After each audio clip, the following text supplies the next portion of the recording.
इसकी सबसे पहले परिभाषा नोट करेंगे आप। परिभाषा में लिख रहा हूं, जो स्वतंत्र रूप से नहीं बोले जाते, जिन्हें बोलने के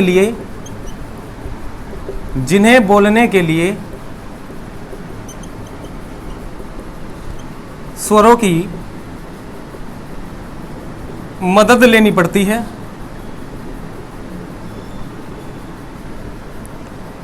व्यंजन कहलाते हैं। व्यंजन कहते हैं। जिन्हें बोलने के लिए स्वरों की मदद लेनी पड़ती है, व्यंजन कहलाते हैं। व्यंजन कहलाते हैं।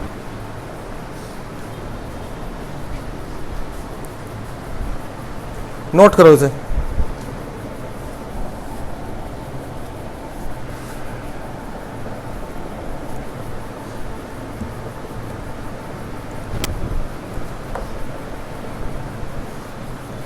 कर लिया नोट। अब देखो भाई, मैंने बोला जो स्वतंत्र रूप से नहीं बोले जाते, यानी कि जब नहीं बोले जा रहे स्वतंत्र रूप से, तो हमें किसकी मदद लेनी पड़ेगी? स्वर की मदद लेनी पड़ेगी, क्योंकि स्वर ही ऐसे हैं जिनकी मदद से क्या करते हैं हम? व्यंजनों को बोलते हैं। ठीक है, स्वर जो है स्वतंत्र इकाई है, ये इसे मदद लेने की किसी की जरूरत नहीं है। दूसरी बात मैंने आपको बताया है, अगर आपसे मात्राओं की संख्या पूछे, स्वर क्या है? स्वर मात्राएं तो हैं, ए को छोड़ दो, बाकी 10 की 10 कितनी बची? 10 स्वर। भाई स्वर की संख्या 11 कितनी बची? 10। तो 10 क्या है? सारी की सारी मात्राएं हैं। अब देखो यहां मैंने आपसे कहा कि भाई व्यंजन हम किसे बोलेंगे? स्वर के अलावा जो भी बचा ना वो व्यंजन है। इन 11 के अलावा ए पे नार में जो भी बचा ना वो व्यंजन है। भाई देखो, बोल के देखो आप, कै बोलो, कै। अब कै के साथ में आप ए ज्यादा बोल रहे हैं, बोल रहे हैं नहीं बोल रहे हैं? तो देखो ये जो कै बना है ना, कै आधा कै और प्लस ऐसे मिलके बना है। ठीक है, ये जिस पे अलंत लग गया इसको बोलते हैं हलंत। ठीक है, मैं लिख रहा हूं यहां, जिस पे भी हलंत लग जाता है ना, वो ये समझ लेना आधा है वो। अगर मैं आपसे कहूं खे, खे बोल लो, तो आधा खे है इसमें और ए, क्योंकि ए बोल रहा है इसमें। ठीक है भाई, इसमें क्या बोल रहा है? ए बोल रहा है। तो ये बात क्लियर हुई।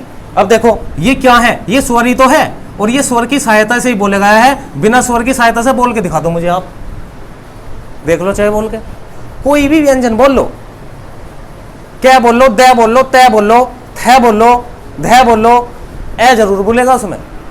ठीक है, सबसे पहले ये परिभाषा, और ये चीज आपको समझ में आई हो तो बताओ। ठीक है, हाँ, तो इस चीज को आप नोट कर लो जैसे करके, और फिर इसके बाद में मैं इसे रफ करूंगा।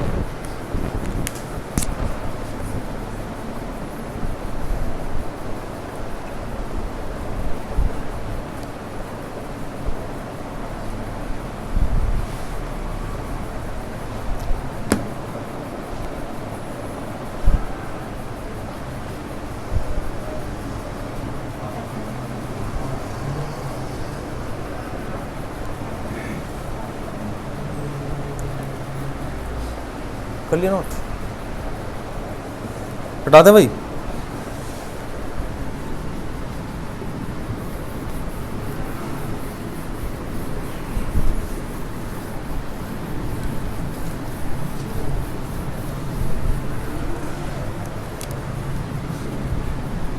जिसके याद है बहुत बढ़िया बात है, अगर नहीं याद है तो जो मैं ट्रिक बता रहा हूं बस उसी से याद रख लेना। ठीक है, व्यंजन में ये चीज जरूर याद होनी चाहिए। आप सबसे पहले जो है कचट तब को याद रखना। ठीक है, ये तो ध्यान रख लोगे, कचट तब इतना आसान है ये तो। भाई अगर आप तैयारी कर रहे हो तो हार्ड तो कुछ भी नहीं आपके लिए, बस एक तरीका बता रहा हूं कि अगर याद ना हो, बचपन में याद करें, भूल गए हो कोई बात नहीं है, लेकिन इससे तो याद आ जाएगा।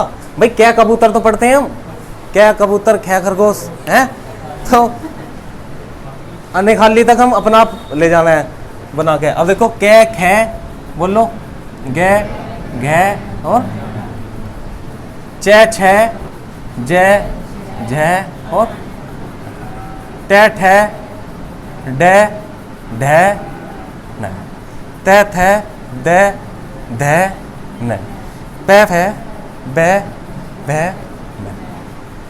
ठीक है, ये बहुत जरूरी है याद होने। ये लिख के देखना अपने घर कॉपी पे, देखोगे ना लिख के। हाँ भाई, बनवाऊंगा ना मैं कल को।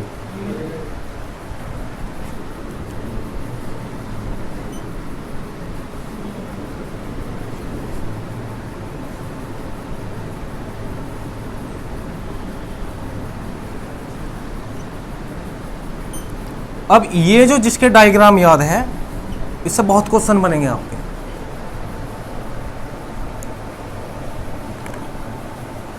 ये जितने भी हैं, सबसे पहले तो ये सुनो, इन्हें क्या बोलते हैं हम? इनको बोलते हैं स्पर्श व्यंजन।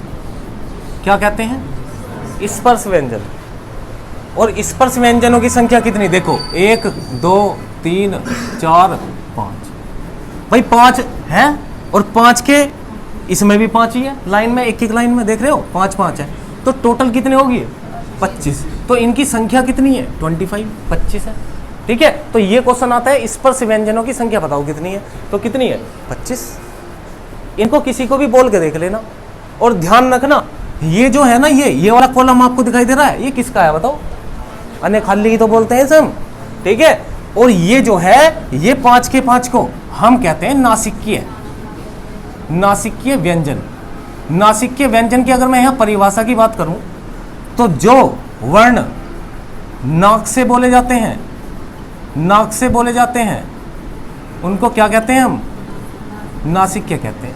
ठीक है, जो वर्ण नाक से बोले जाते हैं उसको क्या बोलते हैं हम? नासिक्य कहते हैं। अब देख लो, ये है नहीं, मैं न बोल के देखो, नाक, नाक से आवाज आएगी नहीं आएगी? ठीक है, नाक से आवाज।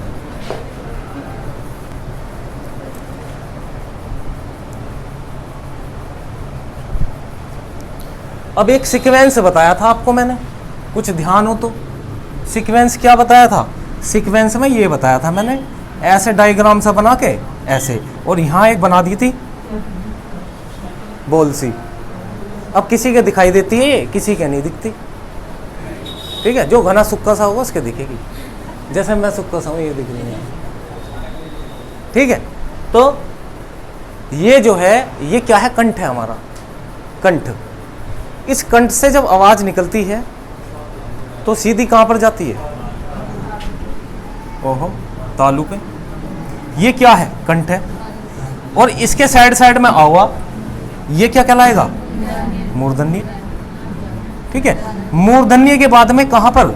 दंत पे आवाज आएगी, और दंत के बाद में ओष्ठ के सारे बाहर निकल जाएगी।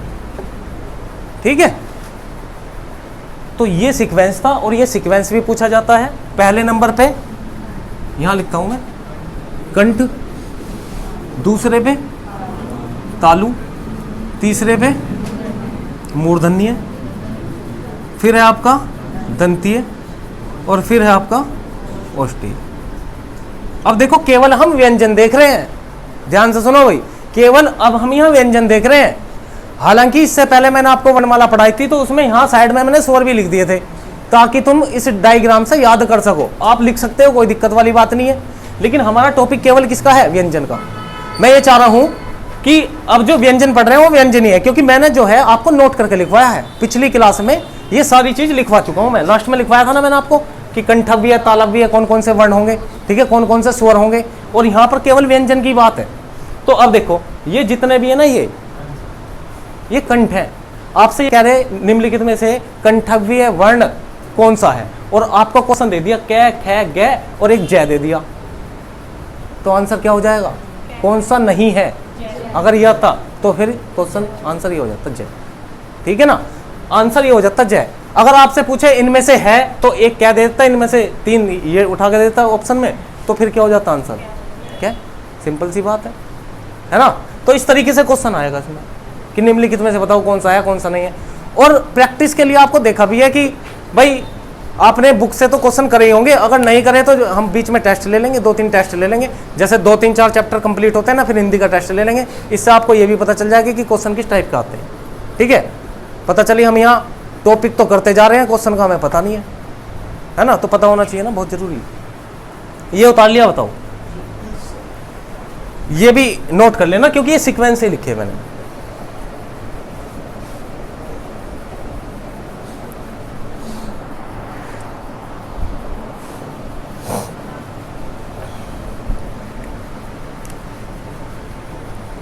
अब देखो इसमें दो चीजें और आती हैं, आपसे पूछेगा अघोष सघोष, ठीक है, अघोष और सघोष। एक होता है अल्पप्राण और महाप्राण, ठीक है, ये भी आते हैं बहुत क्वेश्चन, किताब में भी आपको देखने को मिल जाएंगे। अघोष कौन से हैं, सघोष कौन से हैं, याद उसी के होगा जिसके ये कचट तब याद होगा, जिसके ये क्या कबूतर ख्या खरगोश याद होंगे। ये तो बहुत जरूरी है, ये देख लो बचपन में भी पीछा नहीं छोड़ रहे थे और अब भी याद तो करने पड़ेंगे भाई, हिंदी लिए तो। इसमें हम अघोष और सघोष देखेंगे। पहले एक बात आपको ध्यान रखनी है भाई, जिसमें ए लग रहा है वो पहले आएगा, इतना ध्यान रख लेना। दिखाई दे रहा है भाई पीछे, यहां लिख दूं, चलो यहां लिखेंगे। ये तो आपने नोट कर लिए होंगे साइड वाले, इनको रफ कर लेता हूं।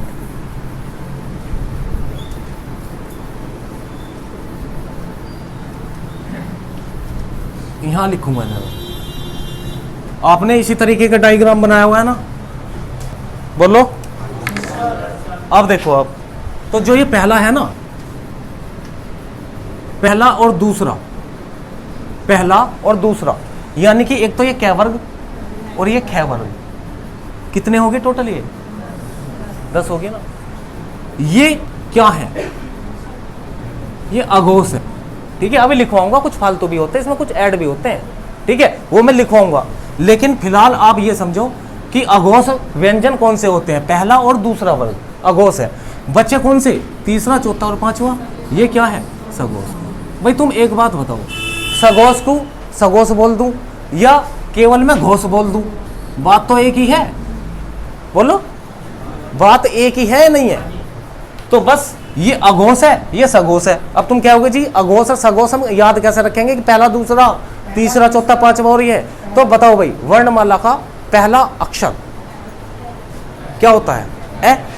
तो ऐसे हम क्या याद रखेंगे, अघोष, ठीक है। अब लिखो, हेडिंग डाल लेंगे अघोष। जिन वर्गों के उच्चारण में, जिन वर्गों के उच्चारण में इंद्रियों में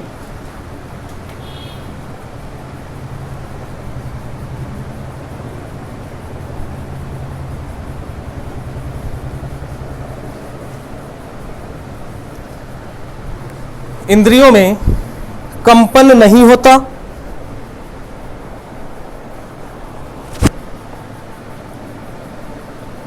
उन्हें अघोष व्यंजन कहते हैं, उन्हें अघोष व्यंजन कहते हैं।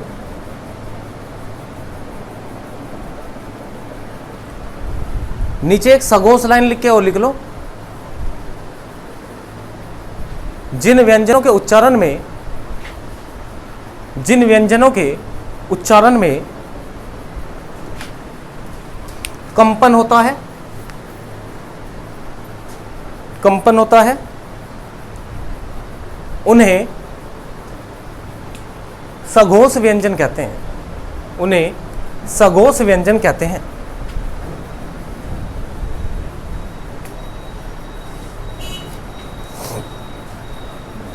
हाँ जी, अब अपना डाउट बताइए, आप क्या कह रहे थे, क्या है सघोष और अघोष और अल्पप्राण और महाप्राण, बताओ पहले मुझे वे कौन से हैं। हाँ भाई बोलो। अगर आपका डाउट ये है कि जी अघोष जो है पहला, तीसरा और पांचवा है, बात ठीक है, आपने पढ़ा है, कुछ तो है ऐसा, है ना। तो वो जो आप कह रहे हैं वो अल्पप्राण और महाप्राण है, ठीक है, कोई बात नहीं, ठीक है। डाउट हो जाता है तो ये डाउट जो है नहीं रहना चाहिए। चलो अब कैसे दूसरे ट्रिक से बता दूंगा आपको मैं, ठीक है, कि ताकि आपको अघोष और सघोष में अंतर समझ में आए और कभी डाउट ना हो। देखो भाई, अघोष मैंने आपको क्या बोला, जिसमें इंद्रियों में क्या हो, इंद्रियों में कंपन नहीं होता, वो क्या है, वो अघोष है, ठीक है। अघोष। सफल असफल, जो सफल होगा उसे सफल बोल लेंगे और जो फेल होगा उसे क्या बोल लेंगे, असफल। और यहां पर इंद्रियों में कंपन न हो तो यानी कि नहीं कह रहा तो ये उसे ही तो अघोष कह रहे हैं हम। अब देखो इंद्री क्या है, यहां पर इंद्रियों को समझो। इंद्रियां हैं ये जो कंठव्य, तालु, मूर्धन्य, दंतीय, ओष्ठीय, यही तो इंद्रिय हैं। इंद्रिय यानी कि इन्हें अगर हम बोलेंगे तो हमारे जो शरीर में बोलती बार कंपन नहीं होगा। पर हमें ये थोड़ी ना याद रखना कि हम बोल के थोड़ी देखे हैं एग्जाम में, अब पता ना कहां से कंपन होगा हमें क्वेश्चन देख के, है भाई बताओ। तो वो चीज हम बोल के थोड़ी ना देखेंगे, हमें तो याद रखना है। बस हमने परिभाषा देख ली। अगर आपसे कोई परिभाषा पूछने लगे कि अघोष और सघोष की बताओ, ठीक है, तो आप बता सको भाई इंद्रियों में कंपन नहीं होता अघोष में। सघोष वो है जिनमें क्या होता है, कंपन होता है। सिंपल सी बात है। तो ये चीज है। पर हमें जो है पेपर में बोल के नहीं देखना भाई कंपन हो रहा है, लगा दिया आंसर, नहीं हो रहा, ठीक है, तो गलत हो जाएगा।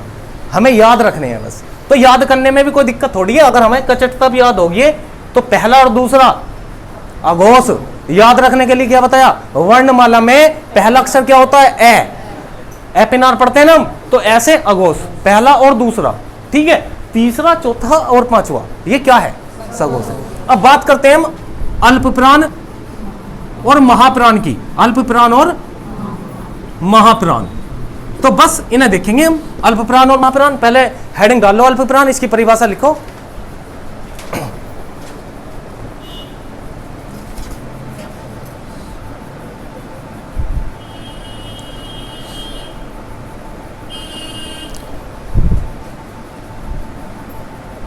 अल्पप्राण और महाप्राण। पर भाई एक बात आपको ध्यान रखनी है, सुनो, परिभाषा इतनी इंपोर्टेंट नहीं है हमारी, क्योंकि जो क्वेश्चन आता है ना वो केवल इनके वर्णों से ही पूछा जाएगा, व्यंजन से। अब देखो एक बच्चे को इसमें डाउट हो गया कि अघोष और सघोष को अल्पप्राण महाप्राण बता रहा है। अब सुन लो, कोई बात नहीं है, यहां तक दिखाई दे रहा है इसमें, है। अब देखो पहले ही जो वो होता है, पहला अक्षर वर्णमाला का वो कौन सा होता है बताओ मुझे, है?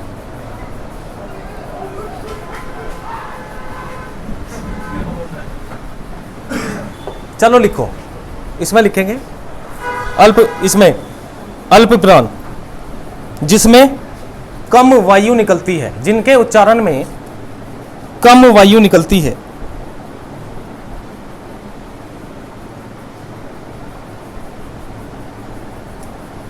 उन्हें अल्पप्राण कहते हैं। उन्हें अल्पप्राण कहते हैं। और महाप्राण में लिखेंगे, महाप्राण में जिनके उच्चारण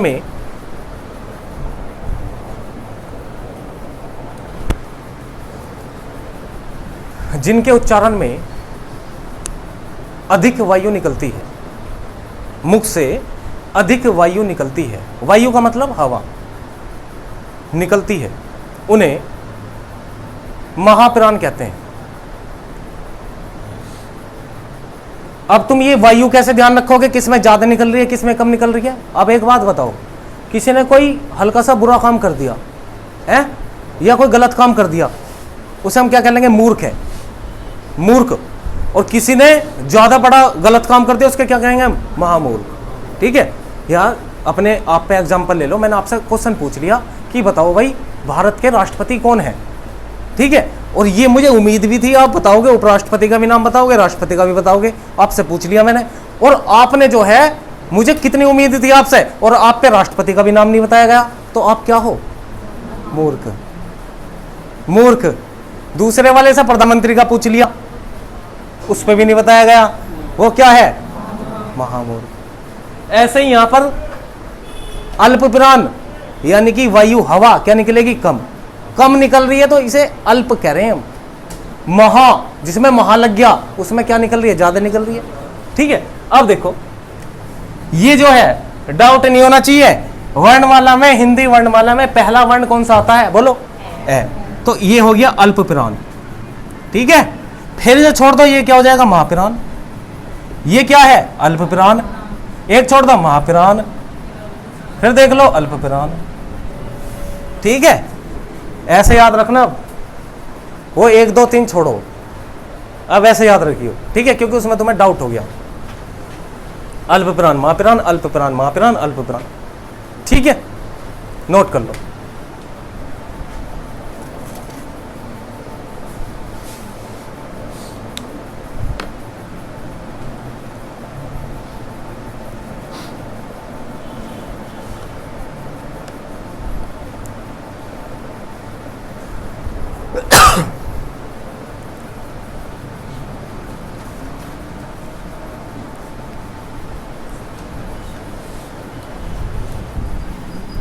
कर लिया नोट?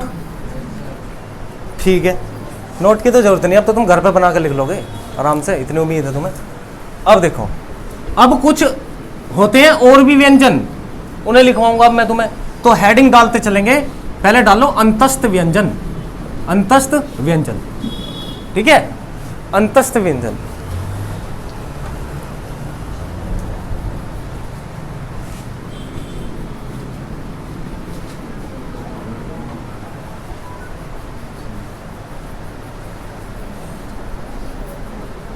जिनमें उच्चारण अंदर से होता है,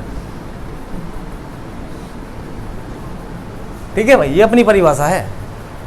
किताब की परिभाषा पे जाओगे तो याद भी नहीं होगा और पता भी नहीं चलेगा क्या है। जिनमें उच्चारण अंदर से होता है अंतस्थ व्यंजन कहलाते हैं, अंतस्थ व्यंजन कहलाते हैं।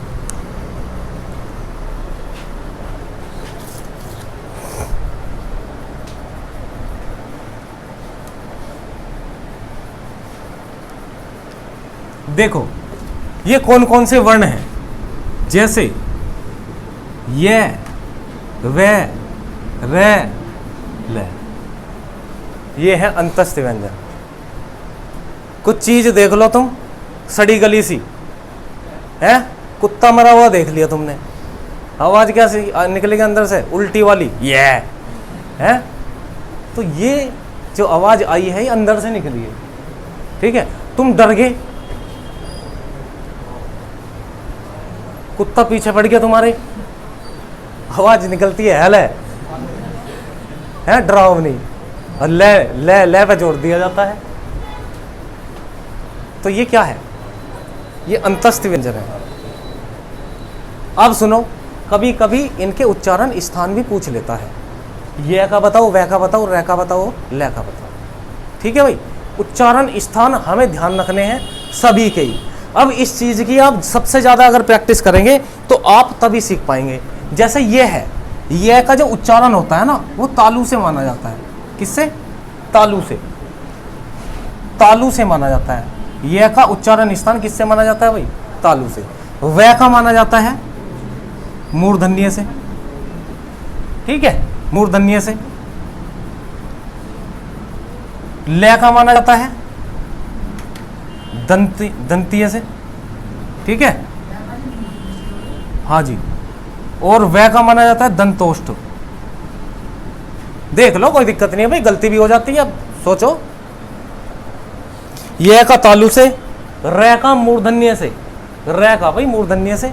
ये थोड़ा सा गलत लिख चुका हूं मैं, ये क्योंकि मैंने इसका सीक्वेंस ही गलत लिख दिया। अच्छा चलो सुनो, ये मत ना लिखना सीक्वेंस आप, सीक्वेंस आप दूसरा लिखो, ताकि मैं सोच रहा हूं कि इसी के सीक्वेंस से आप याद कर लो, ठीक है, बीच से याद ना करना पड़े क्योंकि गलती हो जाएगी, ठीक है। तो आप लिखेंगे जैसे मैं सीक्वेंस बोल रहा हूं, क्या है, लिखो ये रे ले वे, ये रे ले वे। अब देखो सीक्वेंस में आसानी हो जाएगी याद करने में। भाई मैंने आपको बताया है, देखो सबसे पहला आवाज कहां से निकलेगी? कंठ। कंठ के बाद में कहां पे आएगी? तालु पे। तालु के बाद में कहां पर? मूर्धन्य। और मूर्धन्य के बाद कहां पर? दंतीय। और दंत के बाद में ओष्ठ, ठीक है, ये बात आपको बताइए। अब यहां देखो आप, ये पहले क्या है? तालु, ठीक है, फिर क्या है? आवाज कहां पर? मूर्धन्य पे। तो ये सीक्वेंस मैंने लिख दिया। और फिर ये ले जो है दंतीय, फिर इसके बाद में ये है दंतोष्ठ। ये क्या है? दंतोष्ठ। दिखाई दे रहा है? शिवानी दिखाई दे रहा है इधर? ठीक है, ये रहे ले वे।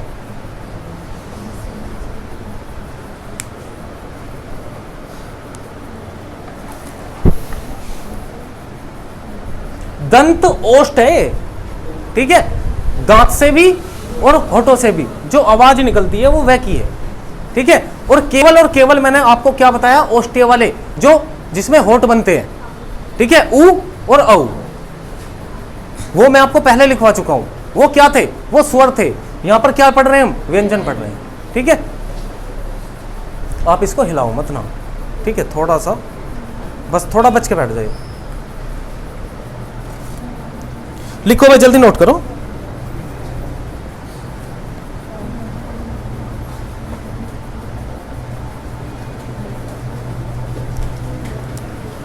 कर लिए नोट? अब जल्दी लिखेंगे। अर्ध, अर्ध स्वर, हेडिंग डाल लेंगे अर्ध स्वर। ये जो दो है ना अर्ध स्वर, कौन से?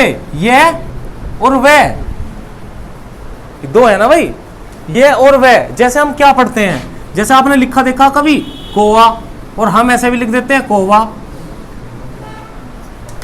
तो ए की जगह कभी कभी हम वह भी तो यूज कर लें, तो इसलिए से अर्ध स्वर कह रहे हैं। आधा ये व्यंजन है और आधा क्या है? स्वर है। इसको हमने क्या बोल दिया?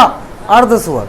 ठीक है, एक ये वाला है, ये के स्थान पे कभी हम ई का प्रयोग कर लें, ना करते हैं ई का प्रयोग। एग्जाम्पल दवाइयां, दवाई, ई का कोई एग्जाम्पल आप मुझे दो। ठीक है, तो ध्यान रख लेना, यह की जगह हम क्या यूज कर लेते हैं कभी कभी, और वह की जगह और हम क्या यूज कर लेते हैं? ना ना ना, वो नहीं है भाई, ये वो नहीं है जो आप सोच रहे हैं, ये वो नहीं है। ठीक है, आप ये लिखो पहले। ठीक है, अर्ध स्वर कहेंगे इन दो को, ये और वह। जो आप बता रहे हैं डॉक्टर वाला और टॉफी वाला, वो आगत स्वर है।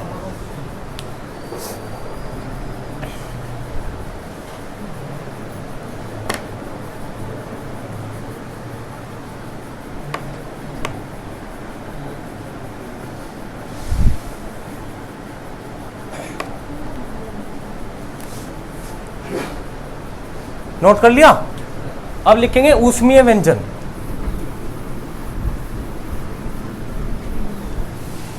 ऊष्मीय व्यंजन,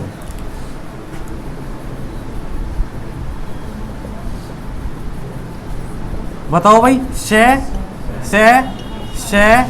और एक इसमें है। ये ऊष्मीय व्यंजन है। अच्छा, इसकी परिभाषा की बात करें तो अब एक बार पहले परिभाषा लिख लो। जिन्हें बोलने में, जिनके उच्चारण करने में मुख से क्या निकलती है? गर्म हवा निकलती है या ऊष्मा निकलती है। आप बोल के देख लो ना, तो श बोलो और हाथ लगाओ मुंह के आगे, तो क्या निकलेगी? भाप निकलेगी। श और है।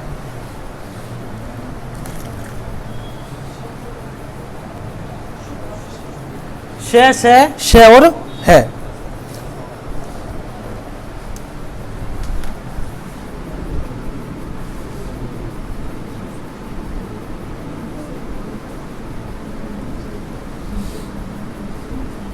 देखो, इनके उच्चारण स्थान भी लिख दिए, इनके उच्चारण स्थान भी पूछे जाते हैं भाई।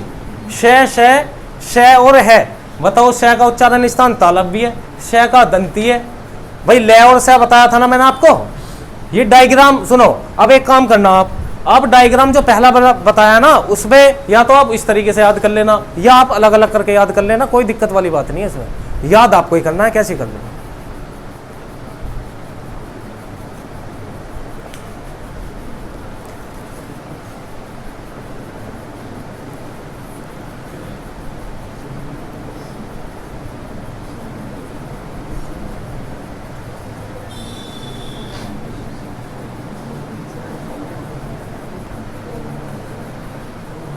देखो भाई, ध्यान रखना, एक होता है काकल्य वर्ण।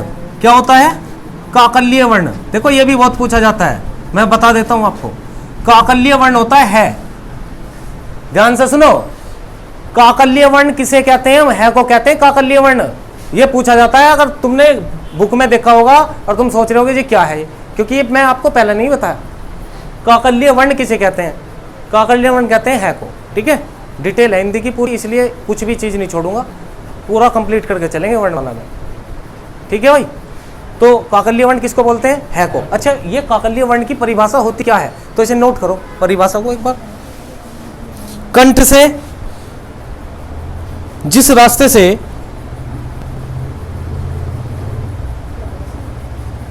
हवा आती है, कंठ से, ये वाला कंठ से जिस रास्ते से हवा आती है काकड़ीय वर्ण कहते हैं।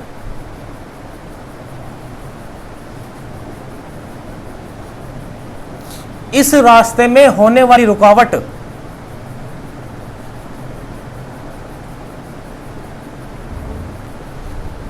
इस रास्ते में होने वाली रुकावट को हम काकलीय वर्ण कहते हैं। देखो ध्यान से सुनो, पहले नोट कर लो फिर इसके बाद में बताओ। कंठ से जो हवा निकली, भाई ये सबसे पहले कोई भी वर्ण बोलेंगे कंठ से बोलेगा, जिसमें रुकावट के तौर पर एक रुकावट हो, हवा आई बिल्कुल स्वतंत्र रूप से और उसमें जो रुकावट होती है किसी वर्ण को बोलने से, वो है काकलीय वर्ण। और काकलीय वर्ण केवल क्या है? एक ही है, क्या है? ठीक है, इसे बोलते हैं हम काकलीय वर्ण। और ये उसमें व्यंजन में भी है, देख रहे हो, है ये उसमें व्यंजन में भी है, तो दो में है। अगर काकलीय वर्ण कहेगा तो काकलीय बताना है, बाकी ये उसमें व्यंजन भी है। नेक्स्ट लिखेंगे संयुक्त व्यंजन। संयुक्त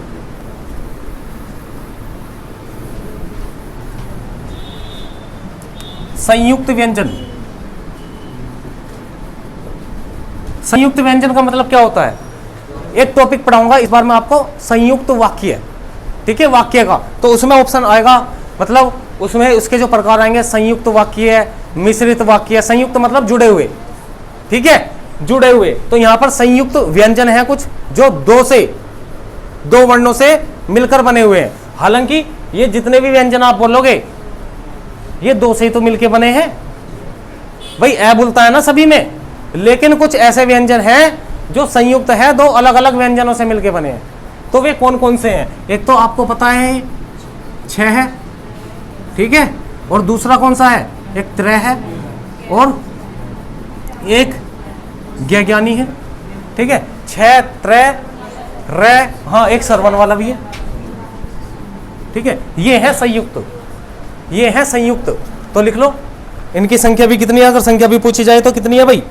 4 है।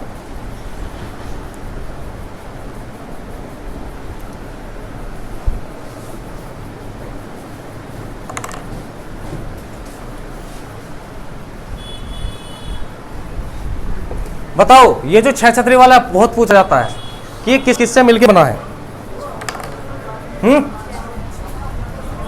कै और श, कै और श।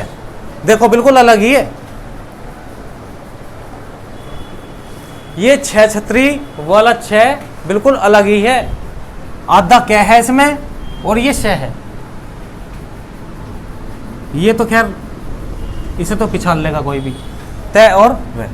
इसे देखो ज्ञानी को जय और ये वाली अने खाली जो है, ठीक है, और ये क्या है? श और रे, शरवण।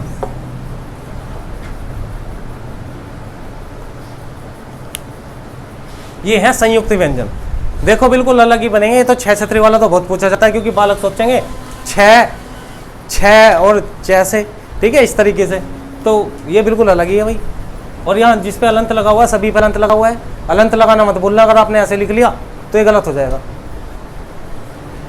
ठीक है। लिखो इसे आप जल्दी से, फिर कंप्लीट करने हैं भाई। फिर लिखेंगे उक्षिप्त व्यंजन। नोट कर लिया था ना ये? बोल लो, ठीक है, तो थोड़ा स्पीड से लिखो। उक्षिप्त व्यंजन, इसकी परिभाषा में लिखेंगे। उक्षिप्त व्यंजन में इसमें जीव एकदम से नीचे आकर लगती है। इसमें जीव एकदम से नीचे आकर लगती है।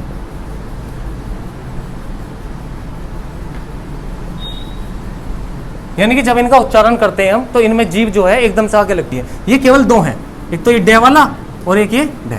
इनको बोलते हैं उक्षिप्त व्यंजन। इनकी संख्या कितनी है? 2।